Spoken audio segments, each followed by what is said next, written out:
Wabici-inĩ cia gavana wa kaunti ya Machakos nĩkuo gavana wa Vinyandeti arugũrĩtie tabarĩra ya kwambĩrĩria kũheana irio ta mũcere kũrĩ arutwo othe a natharĩ kaunti-inĩ ĩyo. Wavinya augĩte thirikari yake ihinda-inĩ rĩrĩ ĩhũthĩrĩte mũigana wa ciringi mirioni 30 nĩguo gũkinyanĩria tabarĩra ĩno ya ũheani wa irio na itanya rĩa gũtigĩrĩra gũtirĩ mwana ũgũkorwo agĩtĩra thukuru nĩ ũndũ wa thĩna wa ng'aragu. We have seen time again how various types of feeding programs boost the enrollment of students to early childhood education.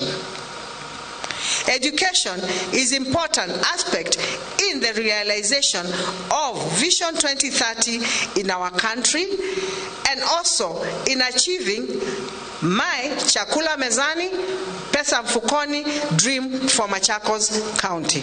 Kũringana na Wavinya, thirikari yake nĩ ĩrutanĩirie harĩ kũgacĩrithia rũhonge rwa gĩthomo itemi-inĩ rĩa kũguna arutwo a kaunti ĩyo. Ladies and gentlemen, my government will continue to invest substantially in the expansion of the physical infrastructure facilities through progressive budgetary allocation to finance gradual construction of ECD classrooms.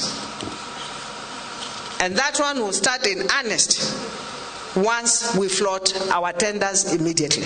Kũrerĩkana rungu rwa mũbango ũyũ arutwo 1,160 a natharĩ na 35,000 a PP1 na PP2 nĩo magũkorwo makĩgunĩka na mũbango ũyũ. Ngĩribotera Inooro TV, njĩtagwo Kate Muthoni.